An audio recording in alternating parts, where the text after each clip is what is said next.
ॐ सहनाववतु सहनौ भुनक्तु सह वीर्यं करवावहै तेजस्विनावतीतमस्तु मा विद्विषावहै।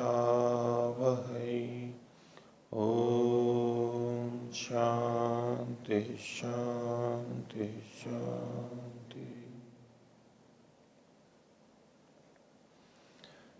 मीमांसा दर्शन की 402वीं कक्षा, मीमांसा दर्शन के 10वें अध्याय का तृतीय पाठ।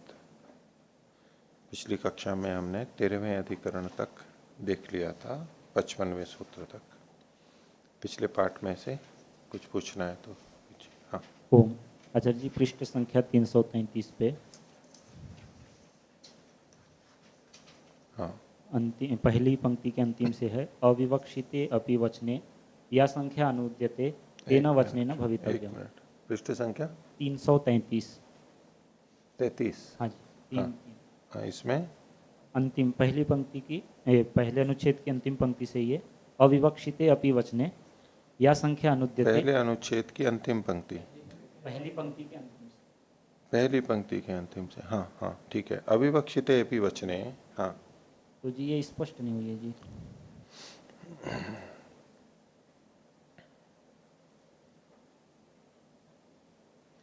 इसमें ये कहना है कि संख्या यदि अविवक्षित भी हो, प्रश्न ये चल रहा था ना पीछे कि तस्य में एक वचन लें या उसको बहुवचन करके लें, तो संख्या जब उद्दिष्ट की जाती है या कोई शब्द उद्देश्य हो यानी विधेय हो, कोई शब्द विधेय हो, तब तो संख्या विवक्षित रहती है किसी शब्द में, और उद्देश्य हो तो अविवक्षित होती है, बदल सकते हैं।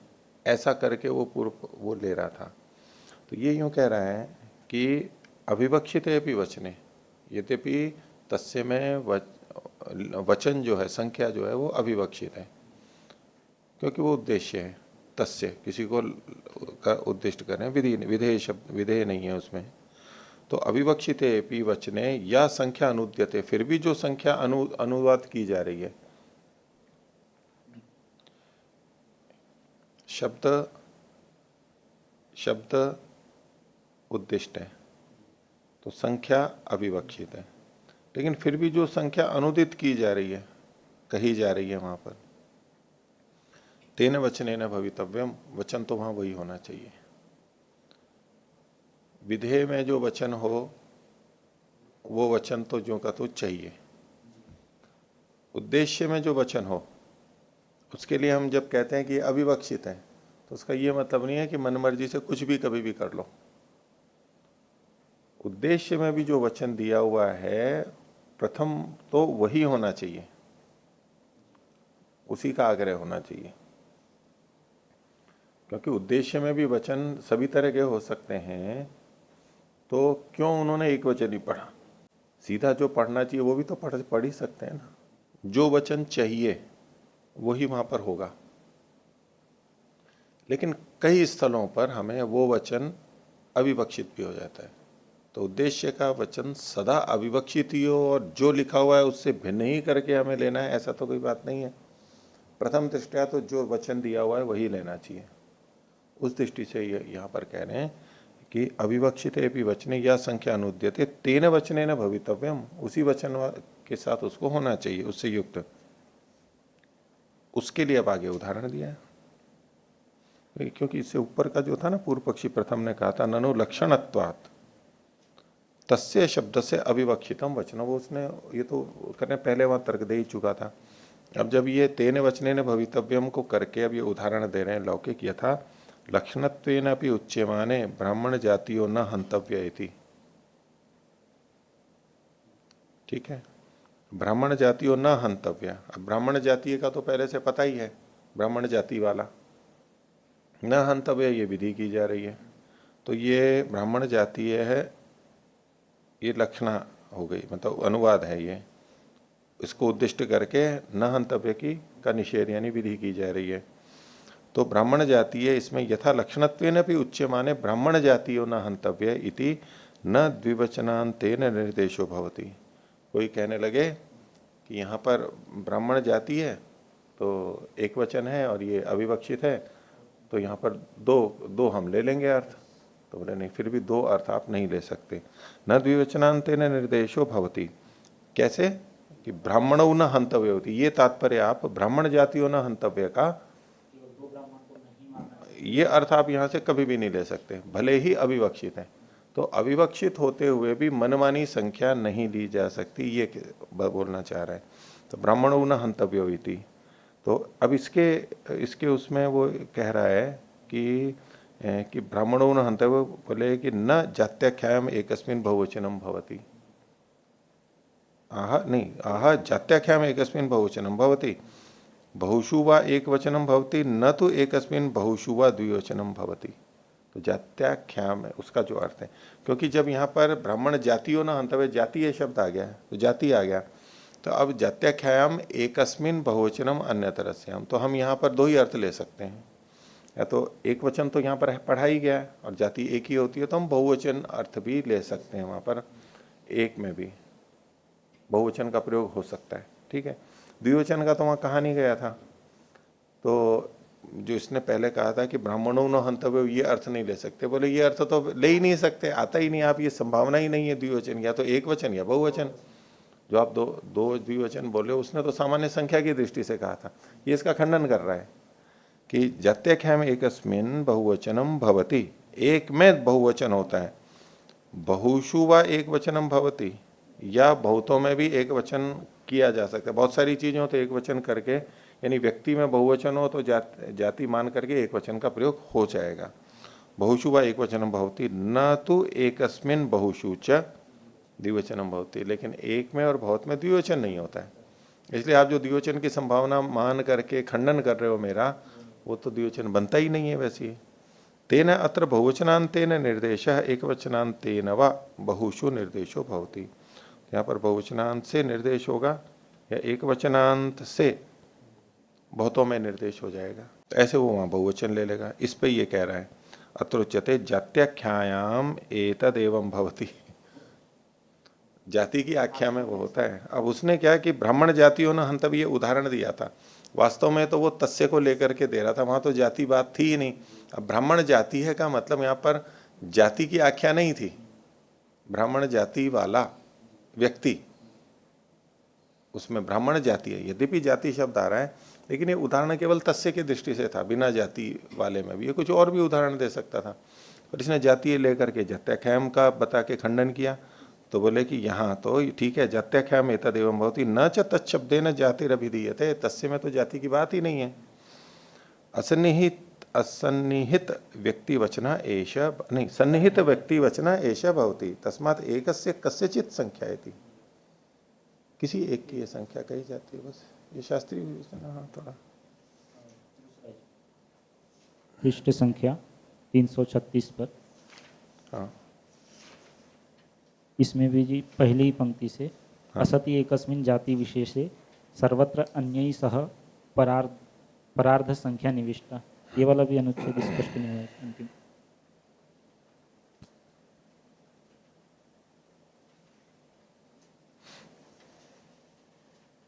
शब्दार्थश्चापि लोकवत, ये सूत्र दिया इसने चौथा। पीछे लोकवत एतत् द्रष्टव्यम, उसका पूर्व पहले का पक्ष है असंयोगात विधिश्रुतौ एक जाताधिकार स्यात्।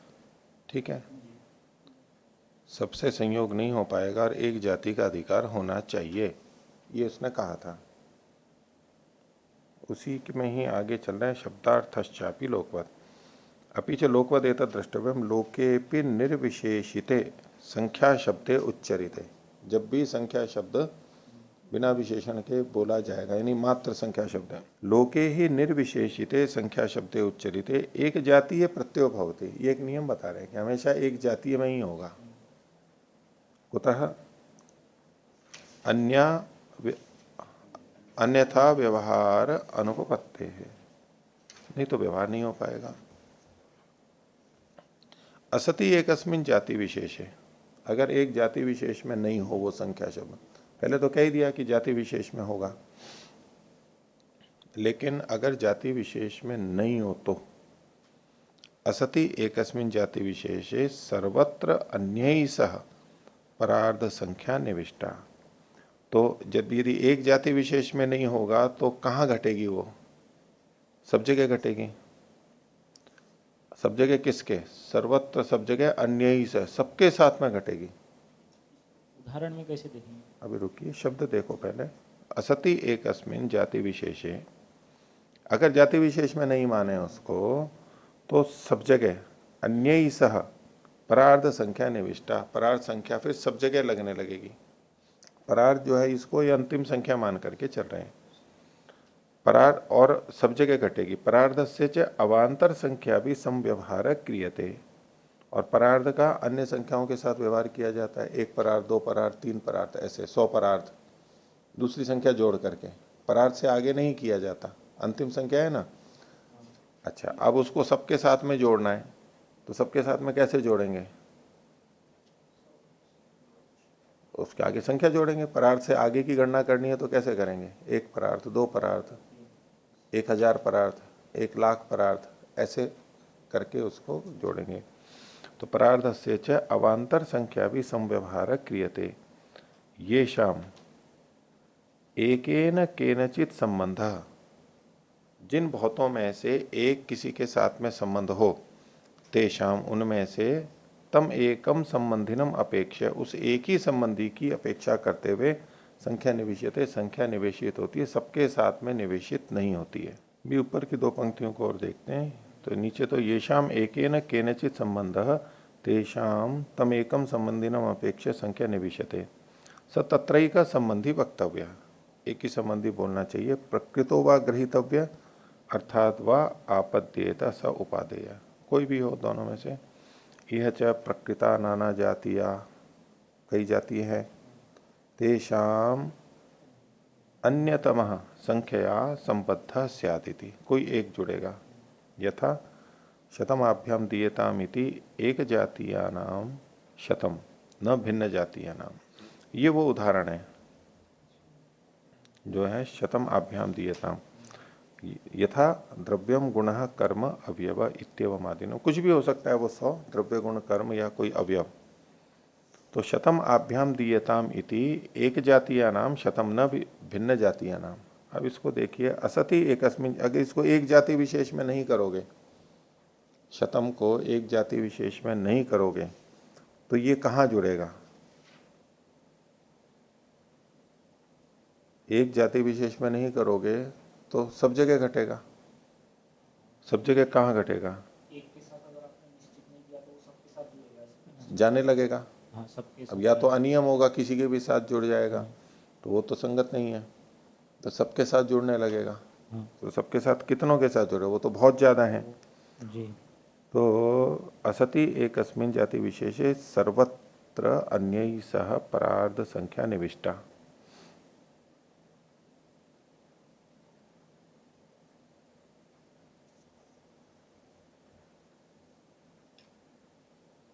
पीछे से थोड़ी अलग अलग वाक्य में तो ठीक है, पर आपस में जो है ना इसको, अब यहाँ पर उदाहरण के लिए जैसे थे शतम आभ्याम दीयताम में शतम की जगह से परार्ध हमने संख्यावाची शब्द ले लिया, ठीक है। अब इसको देखिए, परार्ध तो है उदाहरण, संख्यावाची शब्द। तो असति एकस्मिन् जाति विशेष है, यदि हम यूं कहें कि परार्ध, तो परार्ध का मतलब एक जातीय चीजें ली जाएंगी, या तो पहले से विशेषित हो, संदर्भ हो, उसके आधार पर हम कह सकते हैं कि एक परार्थ या 1,00,000, ऐसे जो भी है। संदर्भ हो, प्रकरण हो या कहा हो, तब तो किसी भी तरह हो वो विशेषित हो गई संख्या, लेकिन ऐसा कुछ भी नहीं है। अरब परार्ध शब्द बोला गया है, तो परार्ध शब्द एक जातीय के साथ में बोला जाएगा सही ढंग से देखें तो। जब एक जातीय के साथ में बोला जाएगा तो उसके आगे कुछ लगाने की आवश्यकता नहीं है। अगर ये परार्ध शब्द जो कि संख्यावाची है ये एक के साथ में नहीं जुड़ता है तो कितनों के साथ में जुड़ेगा? सबके साथ में जुड़ेगा। तो सबके साथ में जुड़ने के लिए इस परार्ध के साथ में कुछ और संख्या लगानी पड़ेगी। इस जाति के साथ भी जुड़ रहा है, उसके भी, उसके भी, उसके भी, कितनी जातियों के साथ में जुड़ेगा ये? बहुत उसके आगे फिर और लगाना पड़ेगा, दोष के रूप में कह रहे हैं ऐसा। तो सर्वत्र अन्य से परार्ध संख्या निविष्टा। संख्या शब्द तो परार्ध है, अब एक जाति में नहीं है तो सब जगह जुड़ रही है वो। और ऐसे में परार्ध से च अवान्तर संख्या भी संव्यवहार क्रियते। ऐसे में यदि कभी परार्ध के द्वारा बहुत सारी जातियों को लेना हो, बहुतों को अलग अलग को लेना हो, तो उसके साथ फिर संख्या का व्यवहार किया जाता है। वो तो एक परार्ध, दो परार्ध, तीन परार्ध ऐसे। तो इसको कह के कहना चाहते हैं कि कोई भी संख्या एक ही जाति से जुड़ेगी अविशेषित होती भी, और अगर कईयों से जुड़ रही है तो वहां फिर संख्या लगानी पड़ेगी हमारे को। एक 1000 के 5, तो अब भले ही ये भी 1000, ये भी 1000, ये भी 1000, ऐसे करके भले ही अलग अलग में हम कर लें। हालांकि तो वो भी अगर केवल संख्या ही संख्या के साथ भी संख्या है तो भी बिना विशेषण के तो भी वो फिर एक ही में लग सकती है। लेकिन अगर अनेक जातियां हैं और अनेक जातियों में हमें फिर परार्ध को या किसी संख्या को कहना है तो उसके आगे फिर संख्या लगा करके कहना चाहिए। और वैसे स्पष्ट करने योग्य है ये। यहाँ तक के आगे जो था, आगे का स्पष्ट हो गया क्या? येषाम एकेन केनचित संबंध तेषाम एकम संबंधिनम अपेक्षे संख्या निविशते। तो येषाम और तेषाम ये निर्धारण में षष्ठी मान करके किया। सत्तत्र एक संबंधी वक्तव्य, वही कहने योग्य होता है, एक ही कोई संबंधी होता है उससे। अब वो कई नहीं हो सकते, कई नहीं हो सकते। ये अब इसको अपने प्रसंग से जोड़ करके कह रहे हैं, प्रकृतो व ग्रहीतव्य अर्थात व यह आपद्येत स उपादेय। और यह च ये प्राकृता नाना जातिया तेषाम अन्यतमः संख्या संबद्ध स्यात्। अब ये सिद्धांत पक्ष तो नहीं है, लेकिन वो अपनी बात को रख रहा है। एक जातीय का क्यों ग्रहण होगा उसके पक्ष में ये अपनी युक्ति को रख रहा है। संख्या एक जातीय को ही ग्रहण करेगी। आगे का पाठ देखिए, पृष्ठ संख्या 342, मीमांसा अध्याय 10 पाद 3 अधिकरण 14। भूत संजकई काहे, भू संजकई काहे, भू नामक एकाह में, ज्योतिष्टोम की विकृति है ये, ज्योतिष्टोम एकाह होता है उसकी विकृति है। भू संजकई काहे औपदेशिक धेनु दक्षिणया आतिदेशिक कृष्ण क्रतु दक्षिणाया बाधाधिकरणम। औपदेशिक धेनु दक्षिणा इसमें कही गई है, यानी उपदेश पूर्वक वचन दिया हुआ है कि इसमें धेनु दक्षिणा होगी। किसमें? भू संजक जो एकाह है विकृति, उसमें दक्षिणा का कथन औपदेशिक है, वचन मिल रहा है साक्षात उस वचन के द्वारा। तो औपदेशिक, उपदेश से प्राप्त धेनु दक्षिणा है, एक धेनु की दक्षिणा वहां कही गई है, उस दक्षिणा के द्वारा ये विकृति हो गई। औपदेशिक धेनु दक्षिणाया आतिदेशिक कृष्ण क्रतु दक्षिणाया, और अतिदेश से भी दक्षिणा प्राप्त हो रही है। अतिदेश से पूरे कृष्ण जो अनेक दक्षिणाएं वहां पर पीछे कही गई हैं, सारे जितनी भी क्रतु की दक्षिणा है उनके उन बाधा का अधिकरण है। ये जो एक धेनु है इससे प्रकृति की जितनी भी दक्षिणा थी वो सारी की सारी हट जाएंगी, केवल धेनु रहेगी। विपक्ष उसमें यह है कि धेनु दक्षिणा कही गई तो धेनु एक विशेषण हो गया, तो गुण का केवल विकार करेंगे। और जो गौ कही गई थी प्रकृति में गौ के अलावा और भी दक्षिणाएं थी, तो जो गौ है वो कौन सी होनी चाहिए? धेनु होनी चाहिए। तो विकार क्या होगा? केवल, यानी अतिरिक्त कथन क्या होगा कि जो गौ है वो धेनु होनी चाहिए, दूध देने वाली होनी चाहिए, दे रही हो उस समय। कि एक तो केवल ये अर्थ लेंगे, बाकी जितनी दक्षिणाएं वो हट नहीं रही हैं इससे, केवल गुण कथन हुआ, इतना ही विकार हुआ, ऐसा पूर्व पक्षी मान रहा है। सिद्धांत ही उससे सिद्ध करेगा कि नहीं, जितनी भी दक्षिणाएं थी उन सबकी जगह पे धेनु को दी जा रही है, धेनु दी जा रही है। ये चर्चा का विषय रहेगा इसमें। तो 56वां सूत्र है पूर्व पक्षी का, तस्य धेनुरिति गवाम अल्प विराम। तस्य धेनु को विपरीत अल्प विराम में ले लीजिए, ये वचन है जो औपदेशिक वचन है, औपदेशिक धेनु दक्षिणा वो कथन का ये। तो तस्य धेनु इति क्योंकि कहा जा रहा है इसलिए उद्धृत कर रहे हैं। इति गवाम, ये गायों का होगा, केवल गायों का। उसके लिए कुछ कारण बता रहा है पूर्व पक्षी, प्रकृतौ विभक्तम चोदितत्वात् अल्प विराम।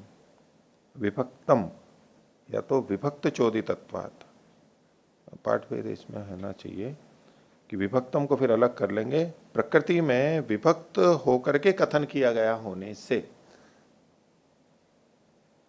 जो दक्षिणाएं कही गई हैं वो प्रकृति में अलग अलग कही गई हैं, मिला करके नहीं कही गई हैं, ये कह रहा है कि विभक्त चोदितत्वात् सामान्य तद विकार स्यात् अल्प विराम।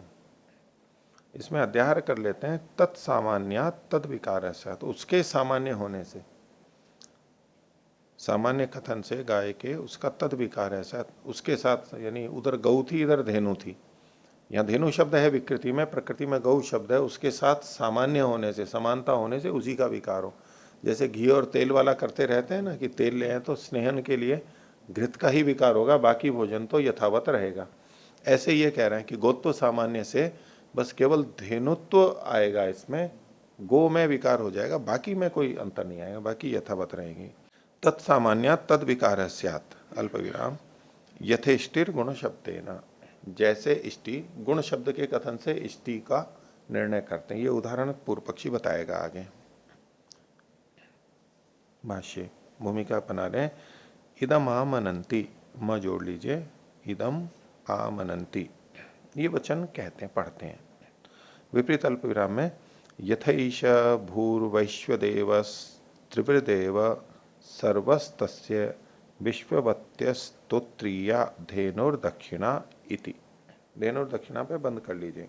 ये भू, ये जो शीर्षक में कहा था ना भू संजकई का है, तो ये भू शब्द ये एका है।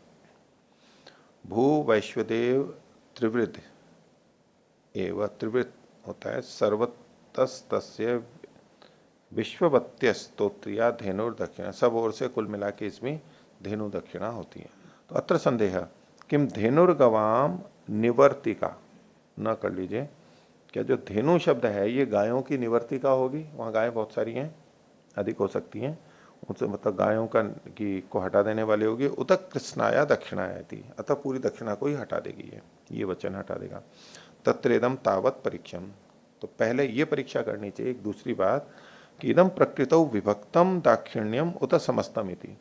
प्रकृति में जो दक्षिणा कही गई थी वो विभक्त अलग अलग करके कही गई थी अथवा समस्त कही गई थी, उसका निर्णय हो जाएगा तो यहां भी निर्णय होगा फिर। तो किम प्रकृतौ विभक्तम दाक्षिण्यम उत समस्तम इति तथा इदम तच्च संहत्याधिकरणम क्रियते।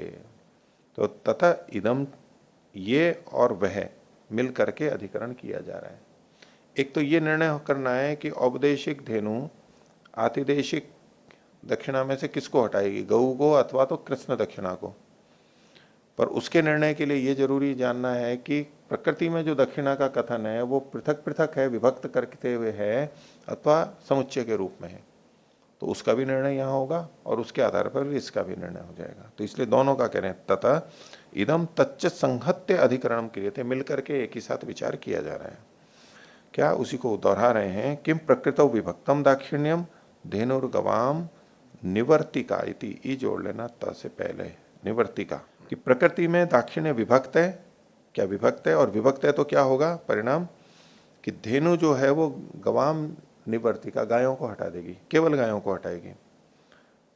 उत अविभक्तम, दूसरा पक्ष है कि वहां प्रकृति में दक्षिणा अविभक्त है, इकट्ठी है, इसका मत तो क्या होगा, कृष्णाया दक्षिणाया निवर्तिका इति। तो फिर ये जो धेनु है ये कृष्ण दक्षिणा की निवर्तिका हो जाएगी, हटाने वाली हो जाएगी।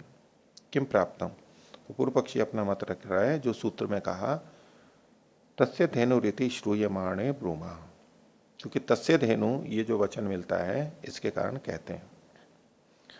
धेनुर गवाम निवर्तिका इति। धेनु जो है एक, ये गवाम बहुत सारी गायों की निवर्तिका होगी, बाकी दक्षिणा यथावत रहेगी।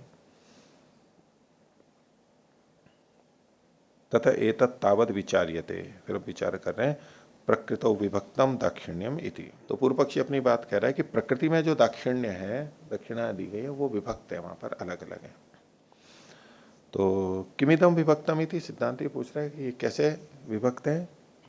पूर्व पक्षी कहता है गवादीनाम एक एकम द्रव्यम दक्षिणा इति। गौ आदि जितने भी हैं वहां पर, वो सब एक एक मिलकर के दक्षिणा है।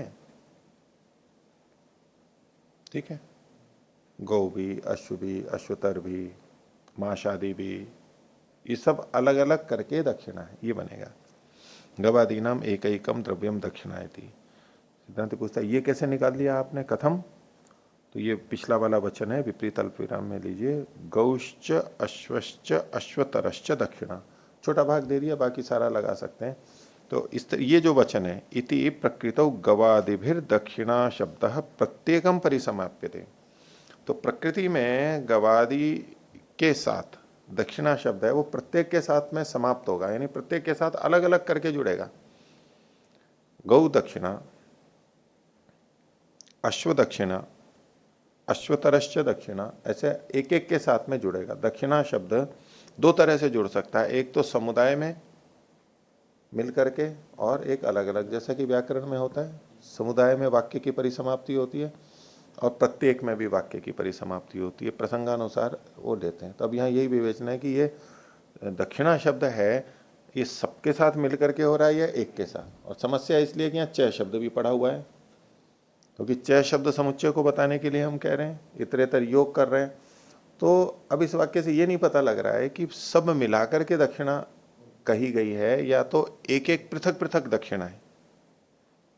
ये इस वाक्य से निर्णय निकालना है हमारे को।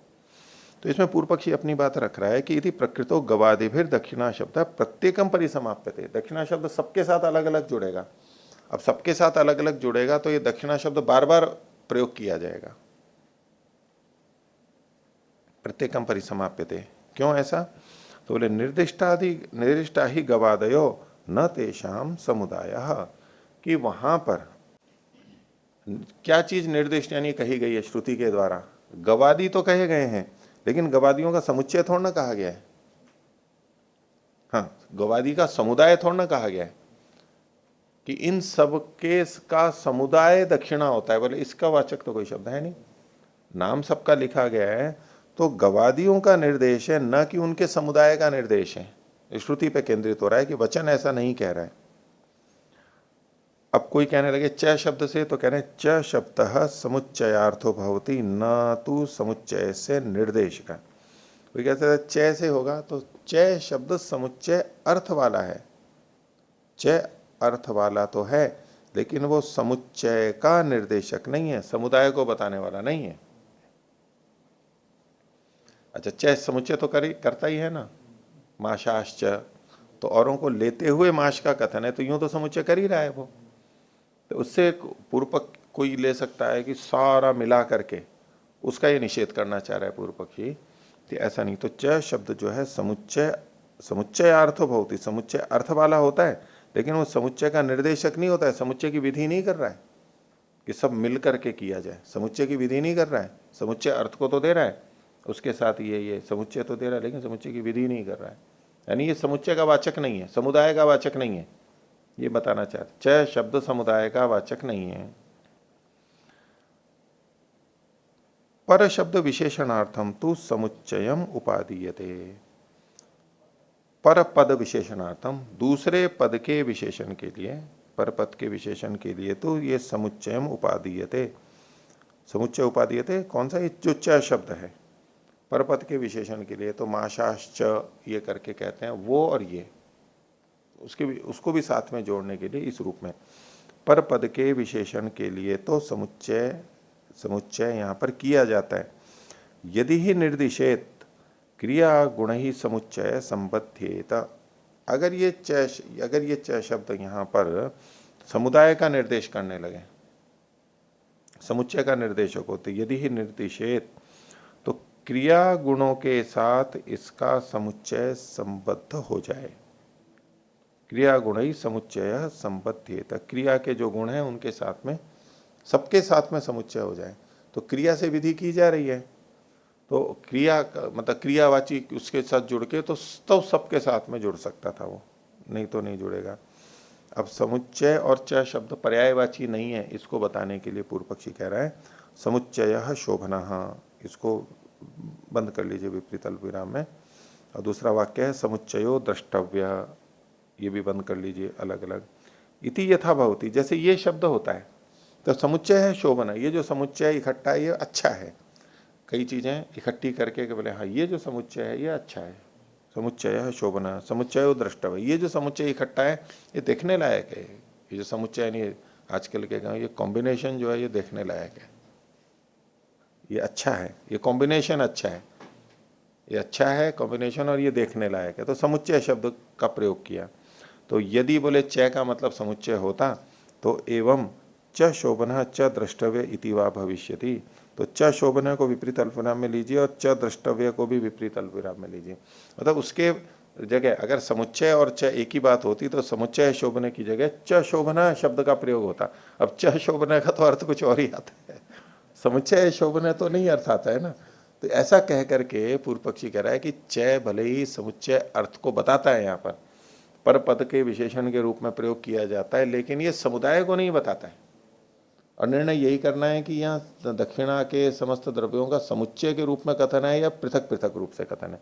दक्षिणा शब्द एक एक के साथ जुड़ रहा है या समुच्चय के साथ, पूर्व पक्षी कह रहा है अलग अलग जुड़ रहा है, उसके लिए ये युक्तियां दे रहा है।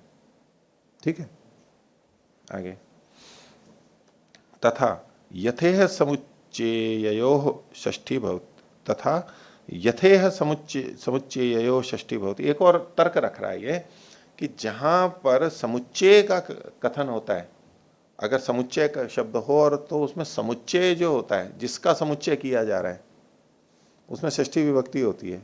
तो जैसे यहाँ षष्ठी विभक्ति होती है, कहाँ उदाहरण दे रहे हैं, यथा इह समुच्चेयो षष्ठी भवति, कैसे, विपरीत अल्पविराम में लीजिए, धब खदिरयो समुच्चय इति। अब समुच्चय शब्द है और किसका समुच्चय, धब खदिरयो समुच्चय, धब और खदिर का समुच्चय, धव भी रखा हुआ है और खदिर भी रखा हुआ है, पेड़ के नाम है बोनस, तो वो साथ साथ में रखे हुए हैं। तो इनका समुच्चय षष्ठी विभक्ति आती है, किसका समुच्चय है, धव और खदिर का समुच्चय है। तो जहां समुच्चय शब्द आता है तो जो समुच्चय है उसमें षष्ठी विभक्ति आती है, एक सामान्य व्यवहार है। तो अगर यहाँ च शब्द समुच्चय में है तो यहाँ भी षष्ठी होनी चाहिए थी, यहाँ तो षष्ठी नहीं है, ये दूसरा तर्क रखा है इसने। इति एवं इसी प्रकार से धवः खदिरश्च इति अत्रापि अभविष्यत, फिर तो धवः खदिरश्च जब ये च शब्द का प्रयोग कर रहे हैं तो यहाँ पर धवा और खदिरा में भी षष्ठी विभक्ति आनी चाहिए थी। तो इससे बताइए अन्वय व्यतिरेक से ये बता रहा है कि च शब्द समुच्चय अर्थ का देने वाला नहीं है, समुदाय को देने वाला नहीं है, जो कि आप सबको मिला करके दक्षिणा को एक मान लो, ऐसा नहीं है। तो एवं धवः खदिरश्च इत्यत्र अभविष्यत, ये हो जाना चाहिए था, संभावना में है, न तो भवती, लेकिन ऐसा होता तो नहीं है, प्रयोग नहीं देखा जाता है। तस्मात् न च शब्द समुच्चय निर्दिशति, समुच्चय को समुदाय को निर्देशित नहीं करता है, च शब्द की सामर्थ्य नहीं है।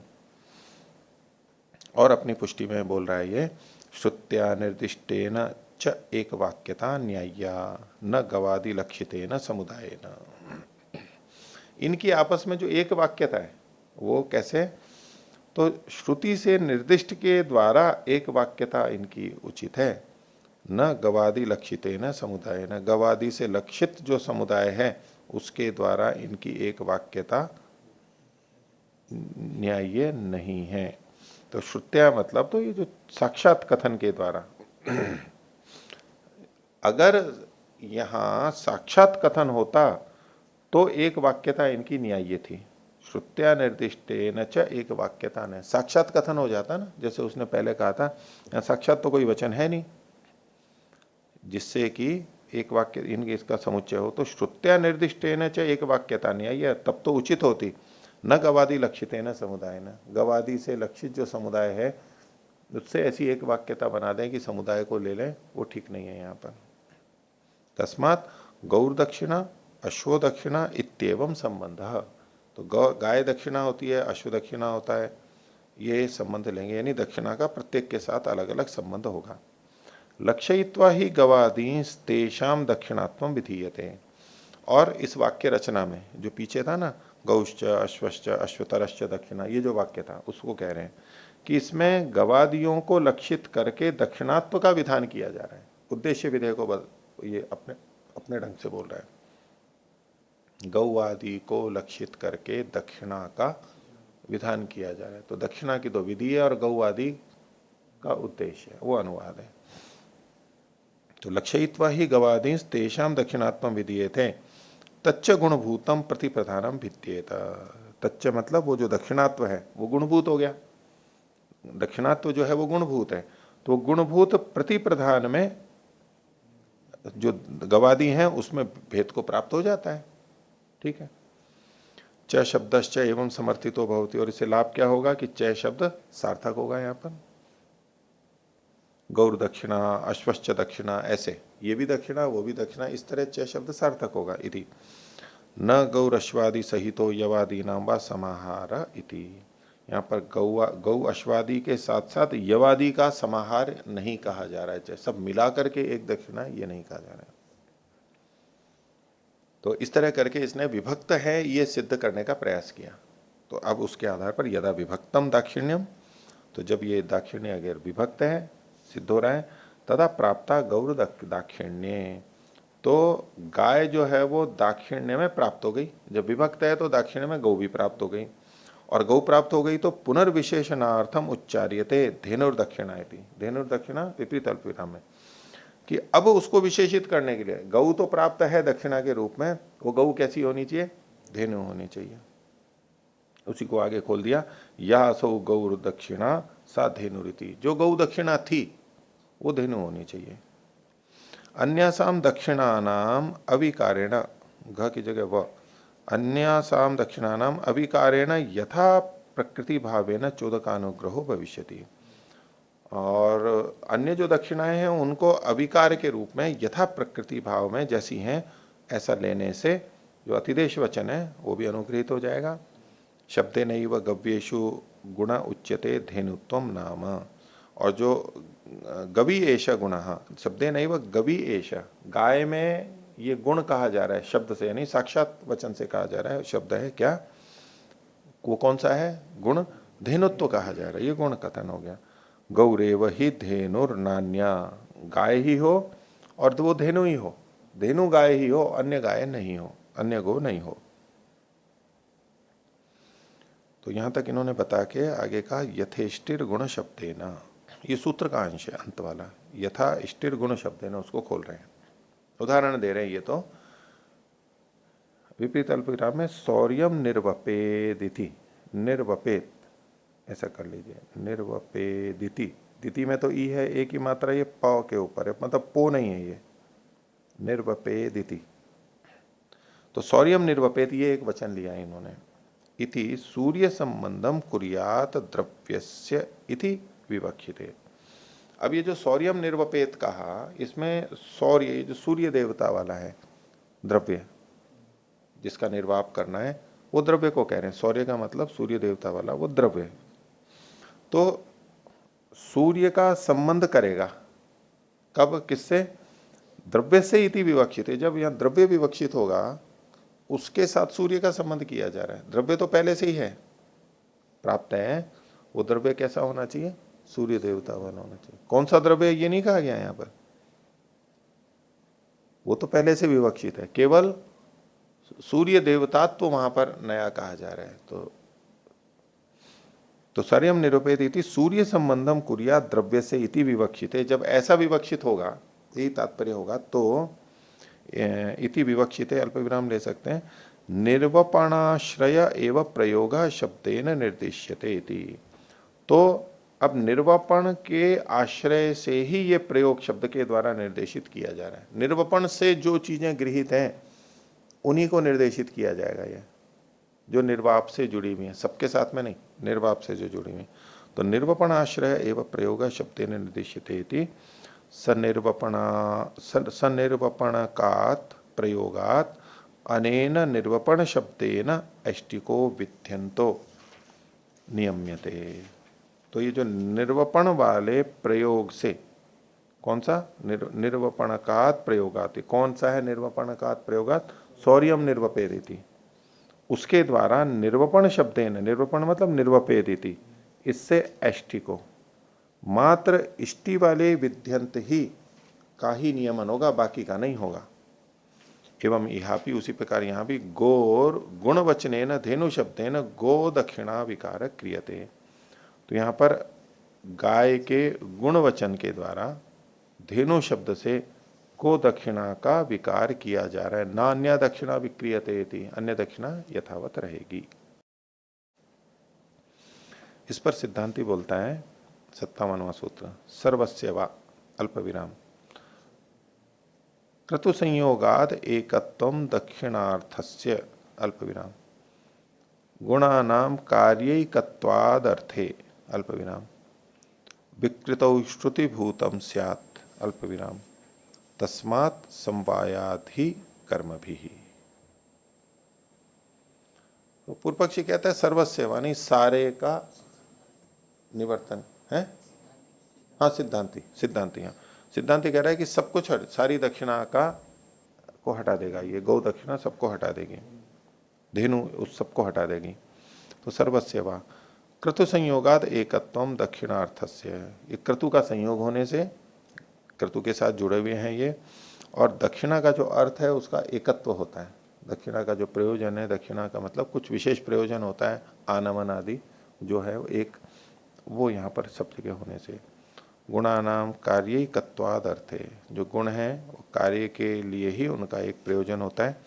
विकृति में श्रुतिभूतम स्यात्, विकृति में जो श्रुत है, श्रुतिभूत है, साक्षात जो कथन है बस वही होवे। तस्मात् समवायाधि कर्म भी, तो कर्मों के साथ में इनका समवाय रूप में मिल करके ही प्रयोग होगा, प्रकृति में वहां पर भी होगा। भाष्य वा शब्द पक्षम व्यावर्तयति, पूर्व पक्ष को हटा रहा है। सर्वस्य क्रतु दाक्षिण्यस्य निवर्तिका धेनुरुति प्रतिज्ञायते। ये धेनु, ये प्रतिज्ञा क्या है इसकी कि सब क्रतु के दाक्षिण्य की निवर्तिका होती है धेनु, ये प्रतिज्ञायते, प्रतिज्ञा कर रहा है, पहले अपने सिद्धांत को रख के फिर अब सिद्ध करेगा। तत्र इतद वर्ण्यते समस्तम दाक्षिण्यमिति, अब मैं ये सिद्ध करूंगा ये जो दाक्षिण्य है समस्त का दाक्षिण्य है, समस्तम दाक्षिण्यम मिल करके। पूर्व पक्ष का किमिदम समस्तम दाक्षिण्यमिति, इसका मतलब क्या है? तो सिद्धांति कहता है न प्रतिद्रव्यम दक्षिणा शब्द संबध्यते, गौर दक्षिणा, अश्वो दक्षिणा, अश्वतरो दक्षिणा इति। जैसा पूर्व पक्षी ने एक एक के साथ में दक्षिणा को जोड़ा था, तो ये प्रतिद्रव्य दक्षिणा शब्द यहां पर नहीं जोड़ रहा है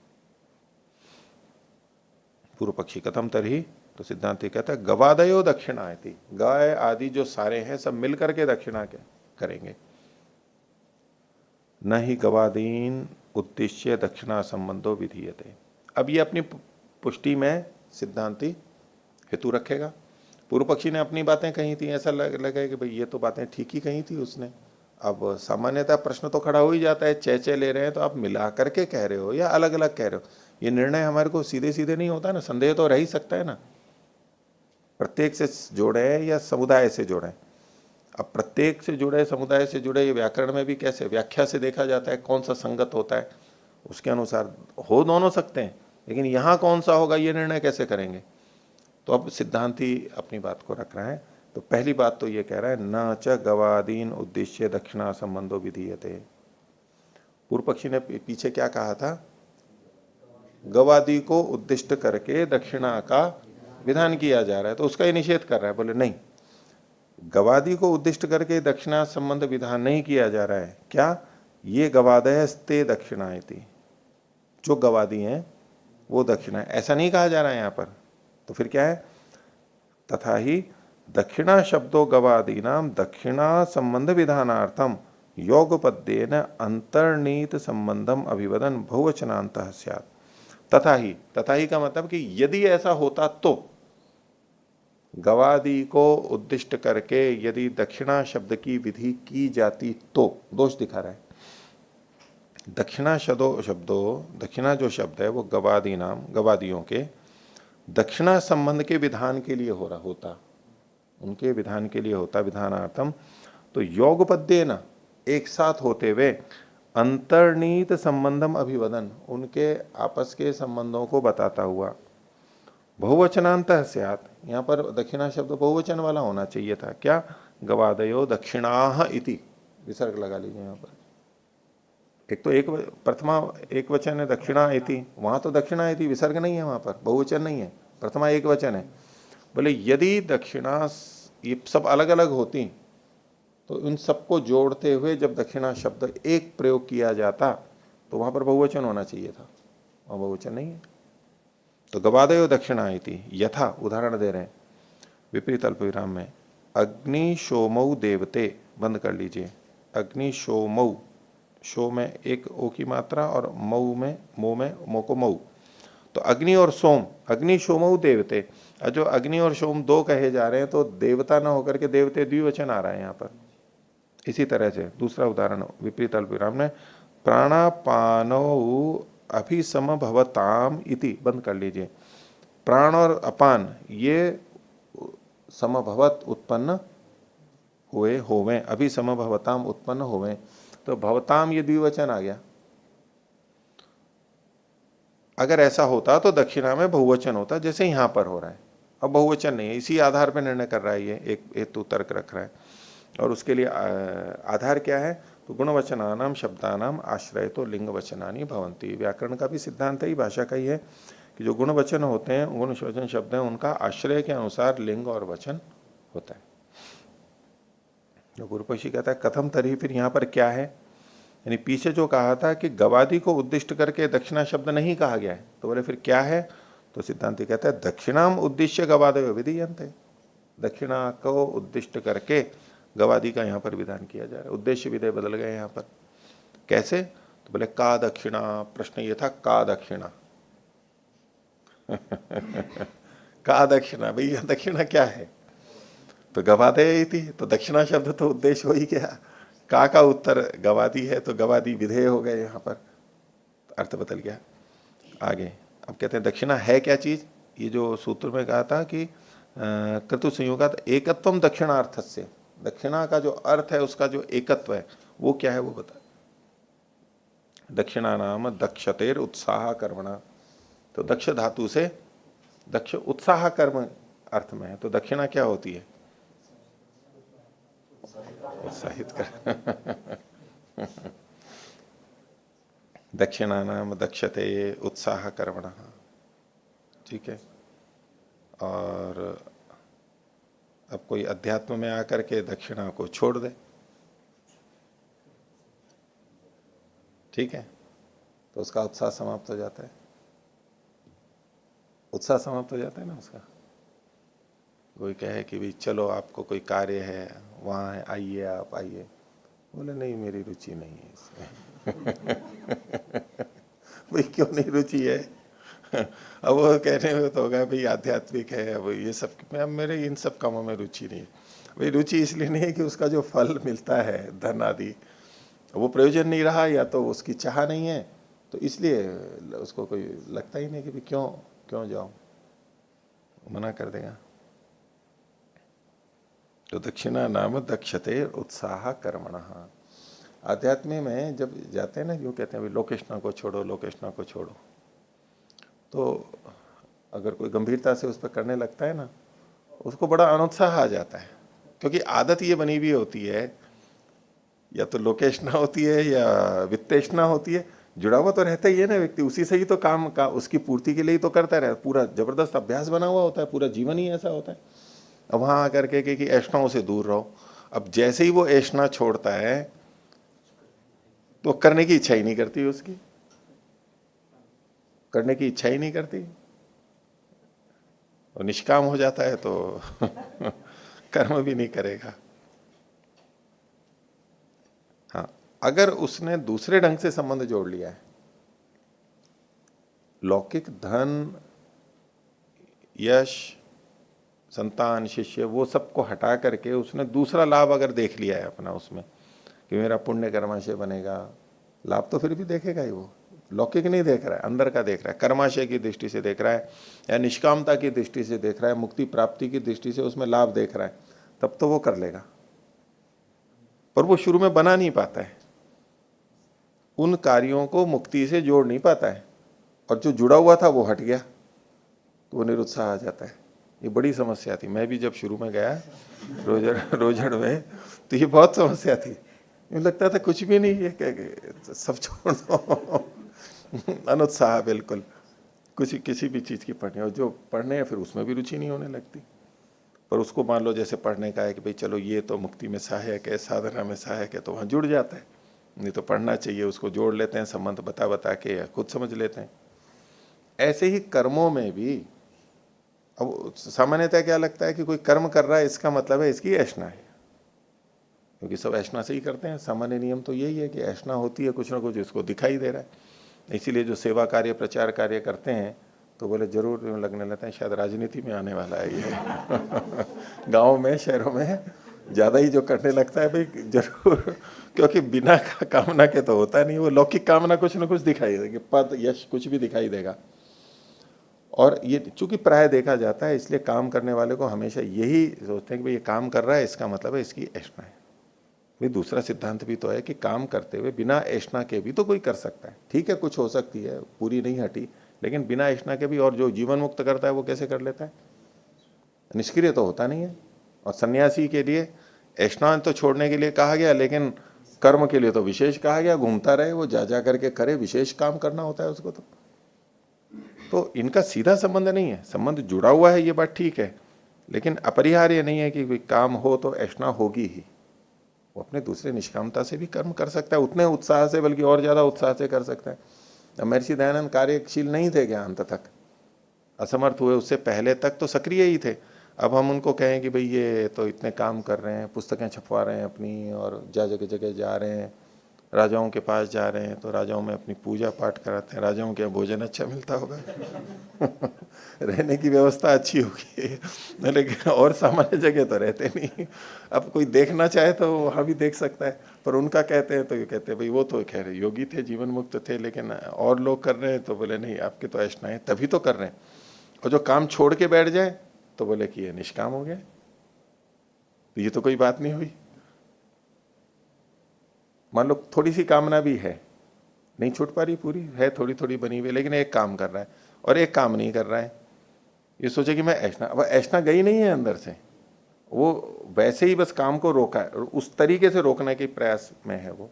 ठीक है, दिखने में तो ही लगेगा कि भाई कामना नहीं है, कामना होती तो करते, लेकिन उसमें भी कुछ ना कुछ बनी हुई रहती है। वो हटाना तो वहां भी पड़ेगा, बाहर के कामों को छोड़ करके भी तो कुछ तो करेगा वो। एकांत में बैठा है तो उसी में ही ऐष्णा के लिए नहीं कह सकता है कोई हाँ कि भाई मैं साधक हूँ, गंभीर साधक हूँ, एकांत में जोड़ने में तो वहां पर भी ऐष्णा जुड़ जाएगी, और हटानी है तो वहां भी हटानी पड़ेगी। एकदम तो मर तो जाएगा नहीं कि भाई चलो ऐष्णाएं हैं कुछ भी करेंगे तो मर जाओ बस। अब तो कुछ तो करेगा ही, एकांत में स्वाध्याय करे, साधना करे, कभी प्रवचन करेगा, बाद में करेगा, जो भी कुछ है। तो जुड़ने को तो हर जगह जुड़ सकती है, और नहीं जुड़े तो कितना भी काम कर लो तो उसमें भी नहीं जुड़ेगी। तो प्रयास तो कुल मिला के तो यही है ना कि कर्म से लिप्त ना हो जाए, कर्म न कर्म लिप्यते नरे, और हम उससे अलग रह जाएं। लिप्त तो हो जाते हैं लेकिन हम लिप्त ना हो इस प्रयास में। मूल बात वो है कि वहां किसका कितना प्रयास चल रहा है और उसके लिए वो धर्म अधर्म को कितना पकड़ के रखता है, वहां पता लग जाता है। अगर अधर्म कर रहा है वो उन सबको करते हुए, तो निश्चित है कि सकामता है, और धर्म पूर्वक भी कर रहा है तो भी संगमता हो सकती है। वो फिर अन्य कारणों से पता लगती है कि भाई है नहीं है, क्या है कैसा।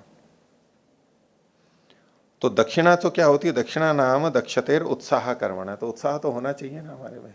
हाँ जी, इस अधिकरण में जी एक बात ये नहीं समझ में आ रही कि पूर्व अधिकरण में जो वचन आया था अश्वश्च गौश्च ये जो आया था, तो वहाँ पर तो जो द्वादश शतम दक्षिणा है वहाँ पर तो केवल गौ से संबंध दिखाया था, और यहाँ पर ये सिद्धांति समूह के लिए अड़ा हुआ है। तो ये विरोध, या तो वो इसका सारी वचन दूसरा है। दक्षिणाओं को वहां कहा गया, ठीक है, 12 उसका है, अभी समुच्चय कह रहा है ये। हाँ तो दूसरी या तो चीजें था ना, वचन दूसरी दूसरा है या तो चीजें जितनी है उतनी दे दी, ठीक है।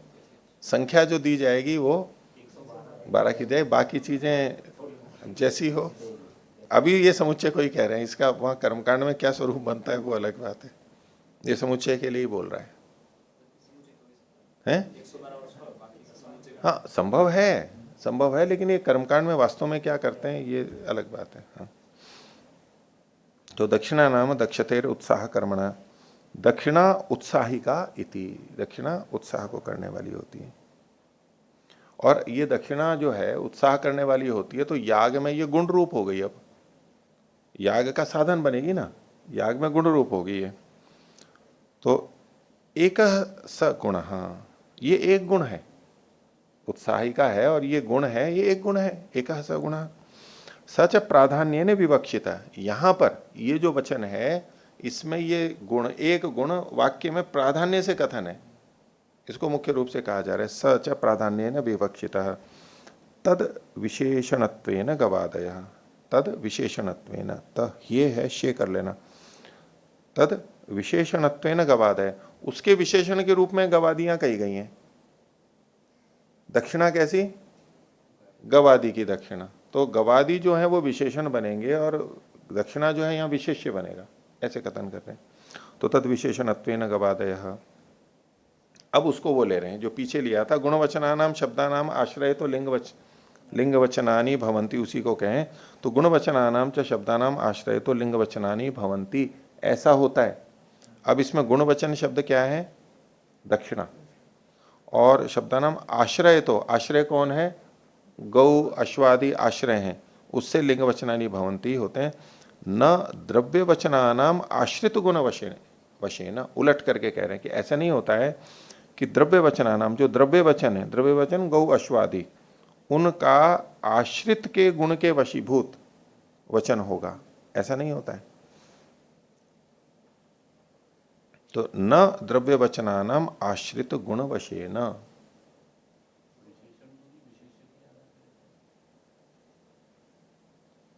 विशेषण विशेषण विशेष्य के अनुसार होता है, ठीक है। अब इसमें गुण वचन करके जो कहते हैं ना, गुण वचनानाम च शब्दानाम आश्रय तो लिंग वचनानी भवंती, तो आश्रय के अनुसार होता है, ठीक है। आश्रय के अनुसार गुण वचनों का, यानी दक्षिणा शब्द में आश्रय के शब्दों का आश्रय से लिंग वचन है, गौ आदि के अनुसार लिंग वचन होना चाहिए था ना। किस उस तरह से देखो कि जैसा पूर्व पक्षी कह रहा था ना, इन सब की अलग अलग ये दक्षिणाएं हैं, तो उनके अनुसार अगर वो अनेक होती तो दक्षिणा में यहां पर बहुवचन आना चाहिए था ना।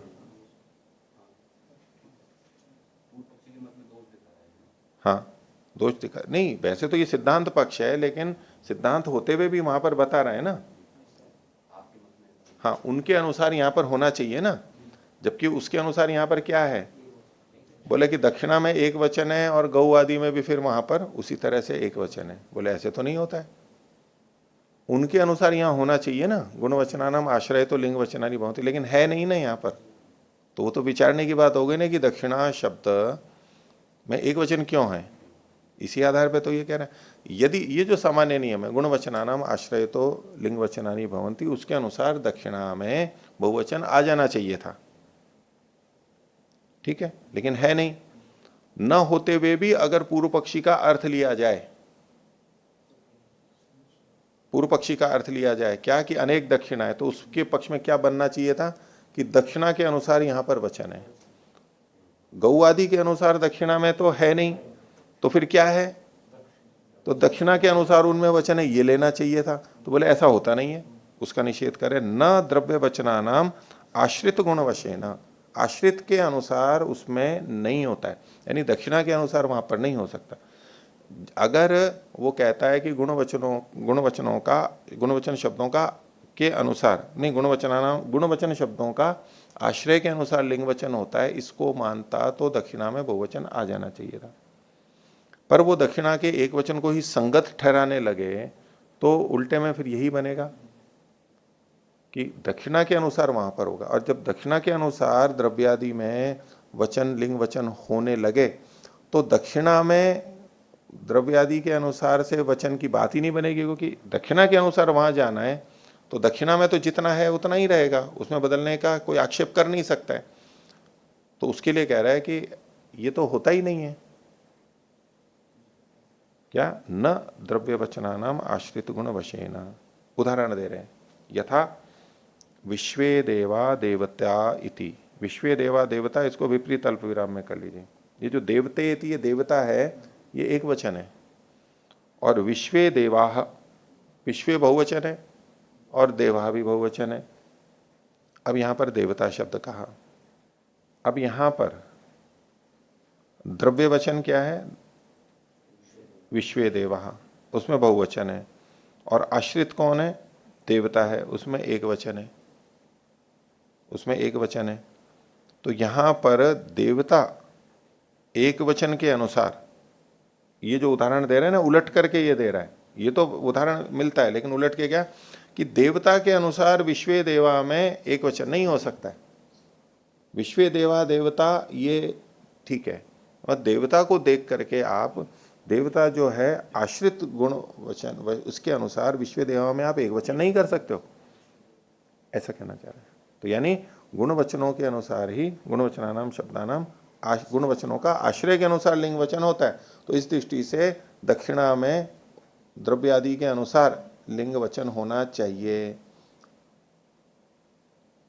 तो अगर वो अनेक होती दक्षिणाएं, तो अलग अलग होती, पृथक पृथक, तो यहां बहुवचन आना चाहिए था, है नहीं। बस इससे पता लग गया कि यहां पर समुच्चय है, अलग अलग नहीं है। तो विश्वे देवा देवता थी। आगे का पुनर्दक्षिणा, यहां दक्षिणा क्या कही गई है? तो कहा गौश्च अश्वश्च अश्वतरश्च, ये गण दक्षिणा वो वचन दे दिया यूं ही। तो दक्षिणा शब्दों दाने संपद्यते। अब अपने ढंग से देखो बता रहे हैं। अब ये पूछा गया, अच्छा दक्षिणा क्या है? यहां पर क्या दक्षिणा है? यही तो कहेंगे, और क्या कहेंगे? सिद्धांति पूछता है उसे, का पुनर्दक्षिणा, दक्षिणा क्या है? यहां पर एक अलग तरीके से अपनी बात को सिद्ध करने का प्रयास कर रहा है सिद्धांति। हाँ, का पुनर्दक्षिणा, तो कहते हैं गौश्च अश्वश्च अश्वतरश्च इति। खुद ही बोल ले चाहे तो, नहीं तो उससे बुलवा लिया। फिर आगे सिद्धांति कहता है दक्षिणा शब्दों दाने संबध्यते। दक्षिणा शब्द किससे जुड़ेगा? दान से जुड़ेगा। ऋत्विकभ्यो दक्षिणाम ददाती इति न गवादय। ऋत्विक को क्या दे रहा है? दक्षिणा दे रहा है, गाव आदि नहीं दे रहा है।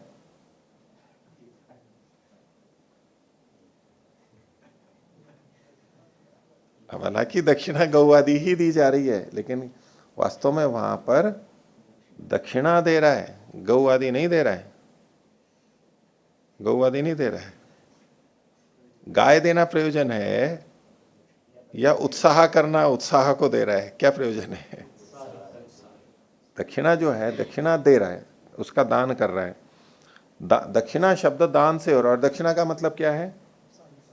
उत्साह कर्म। उत्साह कर्म। जैसे कई बार परिवारों में देते हैं, कहीं रुपए देते हैं, तो कहते हैं कि नहीं रुपए नहीं, तो नहीं लेना, संकोच होता है थोड़ा भी, इनसे क्यों लें रुपए। फिर यूं कहते हैं कि नहीं ये रुपए नहीं दे रहे, ये आशीर्वाद दे रहे हैं। अब ये भावनात्मक वाक्य बोला जाता है, तो फिर उसको लेना पड़ता है। आशीर्वाद को तो कैसे मना करे, रुपए को तो मना। रुपए तो भौतिक चीज हो गई, जड़ वस्तु हो गई उसको, लेकिन भले ये तो आशीर्वाद दे रहे हैं, आशीर्वाद दे रहे हैं। खाना खिलाना हो, वो वैसे तो वो खाए नहीं, उसको नहीं खाना है, तो यूं कहें कि जी तो प्रसाद है। अब वो, अब शब्द ऐसा बोल दिया कि वो कहते चलो प्रसाद तो लेना है, प्रसाद को तो मना नहीं कर सकते। बोले आशीर्वाद है, महाराज जी का आशीर्वाद है। अब महाराज जी ने देखा भी नहीं हो, छुआ भी नहीं हो, बस महाराज जी भोजन करा रहे हैं, सबको भोजन करके जाना है, ठीक है। और बहुत जोर देते हैं, नहीं आए, जो भोजन जरूर करके जाना है, आशीर्वाद ले करके जाना है, नहीं तो फलेगा नहीं। ये बीज बोने का काम करता है, फिर उससे फसल उगती है आगे। नहीं, अब कोई बीज ही नहीं हुआ है तो कैसे फसल उगेगी? और जो आगे और फल नहीं देना चाहते, वो बीज भी नहीं बोआना चाहते, वो फिर वैसे ही जाते हैं। बोले कि ये थोड़ा महाराज जी खाना तो खिलाएंगे, और फिर बाद में फिर कुछ कहेंगे कि भाई मेरे को वहाँ घूमने जाना है, थोड़े 5 दिन के लिए आपकी गाड़ी मिल सकती है। अब उन्होंने रोटी खाई हो किसी से, उसको तो नहीं दे, लेकिन उन्होंने तो आशीर्वाद दिया है, उन्होंने तो प्रसाद दिया है, वो तो महान होता है। तो उसके लिए, उसके सामने गाड़ी देने की तो बात छोटी सी होती, और कभी लेने जाएंगे तो 1-2 लाख रुपए मांगेंगे।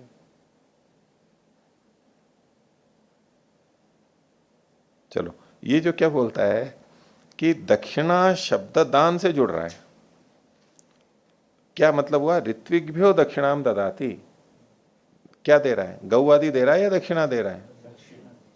सीधे सीधे देखेंगे तो दक्षिणा दे रहा है, दक्षिणा दे रहा है। दक्षिणा मतलब उत्साह कर्म कर रहा है बस।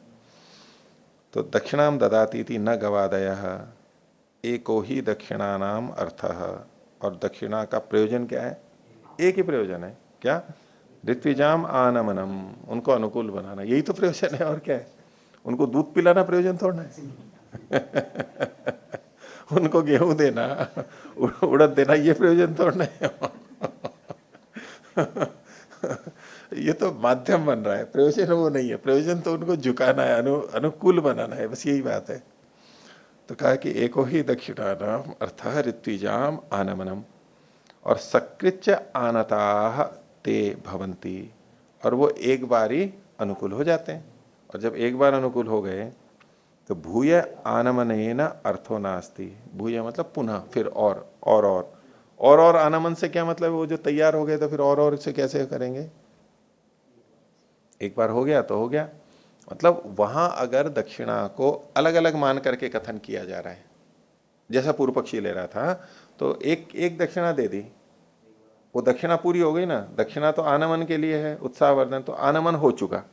और आनमन एक ही बार होता है। जब आनमन हो चुका, अब दूसरी दक्षिणा फिर वहां पर दे, वहां पर अलग अलग दक्षिणा है ना, अलग अलग दक्षिणा देंगे, तो दूसरी बार फिर आनमन के लिए क्यों देंगे? फिर तीसरी बार फिर क्यों देंगे आनमन के लिए? एक बार आनमन हो चुका है। नहीं, थोड़ा थोड़ा अगर आप यूं मानोगे तो वो होगा कि आनमन पूरा नहीं हुआ है। वो पूरा नहीं हुआ तो यानी कुल आनमन जो हम चाहते हैं उसको सबको मिला के दे रहे हैं, फिर तो समुच्चय हो गया। दक्षिणा का एक ही तो प्रयोजन है, आनमन करना, और हम थोड़ा थोड़ा कर रहे हैं, तो इसका मतलब हो गया वो तो समुदाय हो गया। फिर अगर जिस पक्ष में आप इसको अलग अलग मानते हो, तो एक दक्षिणा है, इसका मतलब उस एक से आनमन हो गया है। अब फिर भूया क्यों करेंगे, पुनः पुनः क्यों करेंगे? अगर करेंगे तो वो व्यर्थ होगा। तो भूय आनमनेन अर्थो नास्ति, गवादीनामपि गुणानाम एकम कार्यम दक्षिणात्वम। जो गवादी जो हैं उनका, उन गुणों का भी एक ही कार्य क्या है? दक्षिणात्व है। उसमें आनमन के लिए ही वो दी गई है, सब मिला करके। आगे, यदा समस्तम दाक्षिण्य तदा विकृतो भुवि तस्मिन प्राकृते अर्थे तेनो श्रुति भूता। तो अब ये अपना निर्णय कर, जो अभी तक इसने अपने पक्ष में पुष्टि रख दी, उसके आधार पर जब ये समस्त है दाक्षिण्य इसका, तो विकृति में भुवि, भुवि मतलब भूसंजक, इस कर्म में एकाह में भुवि, तस्मिन भुवि प्राकृते अर्थे, प्राकृत अर्थ में जो प्राकृत प्रयोजन है दक्षिणा का, उसमें धेनु श्रुति भूता, धेनु श्रुति साक्षात पड़ी गई है। साच प्राकृतम कार्यम अभिनिर्वर्तयति, जो प्राकृत कार्य था क्या? आनमन दक्षिणा, उसको वो संपन्न कर देती है। क्रतु संयोगे न, क्र कर लीजिए, क्रतु संयोगे न ही श्रूयते तस्य क्रतोर धेनुर दक्षिणायति। और ये जो दक्षिणा जो है ये क्रतु के संयोग से सुनी जा रही है। तस्य क्रतोर धेनुर दक्षिणा, ये वहां से क्रतु से जुड़ जाएगा। सूत्र में जो इन्होंने कहा क्रतु संयोगात एकत्वम दक्षिणार्थस्य, दक्षिणा का प्रयोजन एक ही, और वो क्रतु के संयोग से उस पूरे क्रतु की वो दक्षिणा हो जाएगी। तो क्रतु संयोग ही श्रूयते, वहां जो ये धेनु दक्षिणा है ये पूरे क्रतु के साथ संयोग होकर के की गई है। वैसे अलग अलग के लिए भी होती है दक्षिणा, अलग अलग कार्यों के लिए अलग अलग दक्षिणा होती है, बीच बीच में कुछ कुछ कार्य के लिए अलग अलग भी दक्षिणा होती है। लेकिन यहां जो दक्षिणा सुनी गई है ये क्रतु के संयोग से है, इसलिए क्रतु से संयुक्त जितनी दक्षिणा थी उस सारे को हटाएगी है। तो क्रतु संयोग नहीं श्रूयते तस्य क्रतोर धेनुर दक्षिणायति तस्मिन निर्वृत्ते, यानी उस कार्य के हो जाने पर सर्वम चोदक प्राप्तम आनुमानिकम निवर्तते। तो अतिदेश से जो कुछ भी प्राप्त था अनुमानिक, इस प्रत्यक्ष से हट जाएगा।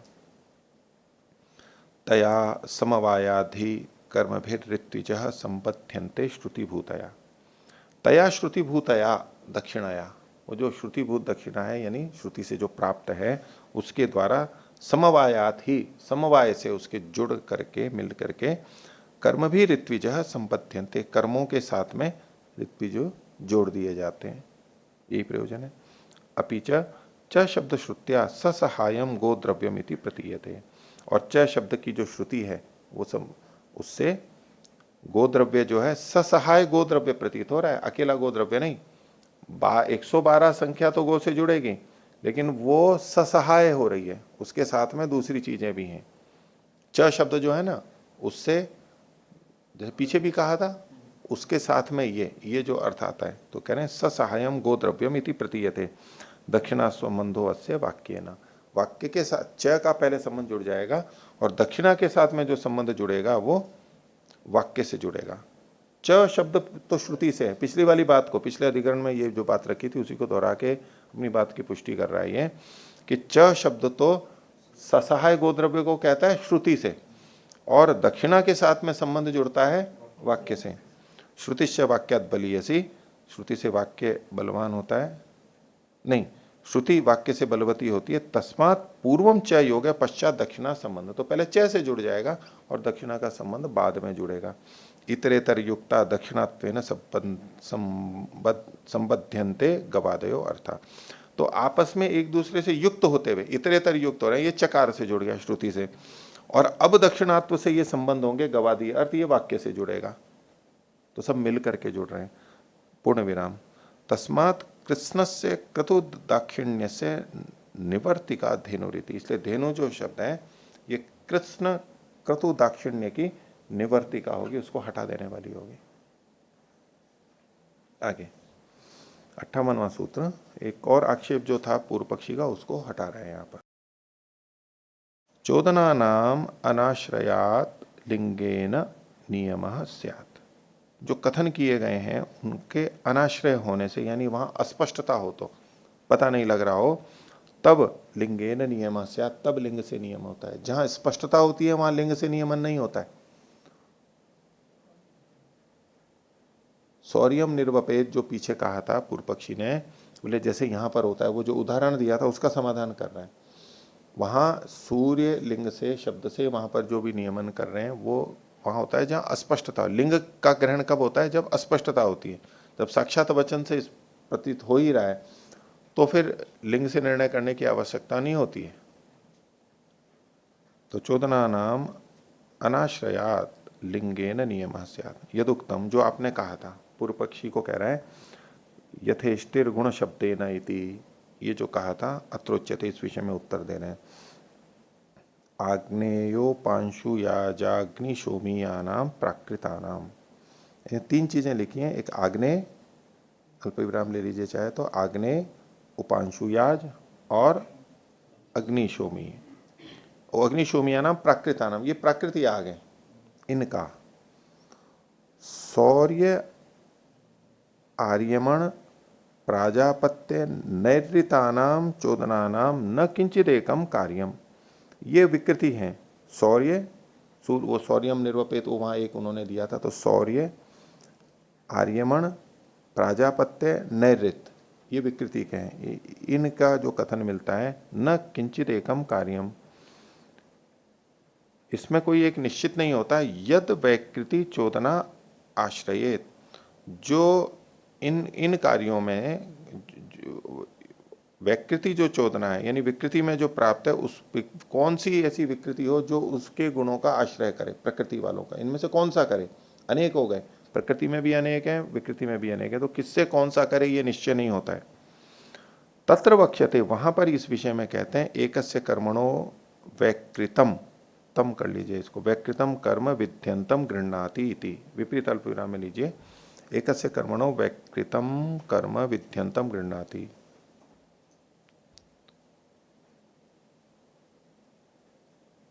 तो एक कर्म के, एक कर्म मतलब प्रकृति का कोई एक कर्म है, उसको वैकृतम कर्म, जो विकृत कर्म है, वो विध्यंतम, विध्यंत को, विध्यंतम ये द्वितीय एक वचन हो जाएगा, वैकृतम कर्म प्रथमांत होगा, गृह्णाति। वैकृत कर्म जो है एक कर्म के विध्यंत को लेता है, सबके नहीं लेगा। अनेक है वहां पर सबको नहीं लेगा, एक को ही लेगा। एक को कैसे लेगा? वो लिंग के आधार पर। तत्र कस्य ग्रहिष्यति इति संदेहे युक्तो लिंगेन नियमा, इनमें से किसका ग्रहण करे, तो वहां पर लिंग के आधार पर निर्णय कर लिया जाता है, वहां तो ठीक है। यह तू अपदिष्टो हेतु, यहां तो जो हेतु है वो कथित है, साक्षात वचन मिल रहा है। गवादीनाम एकम कार्यम दक्षिणात्वम, यहाँ तो गवादियों का एक ही कार्य है दक्षिणात्व, और कुछ नहीं है। तस्मिश्च धेनु श्रुति भूता चोदक प्राप्तान निवर्तयितुम अर्हतीति, और उसी विषय में जो श्रुतिभूत धेनु है वो चोदक प्राप्तों को, सभी दक्षिणाओं को हटा सकती है, तो यहाँ कोई बाधा नहीं है।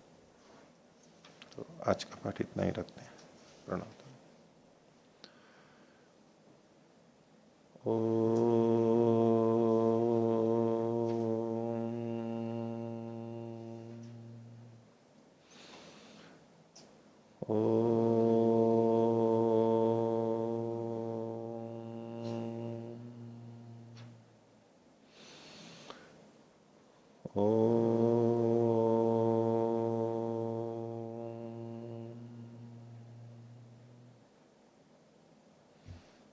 सभी को साधारण है। ओम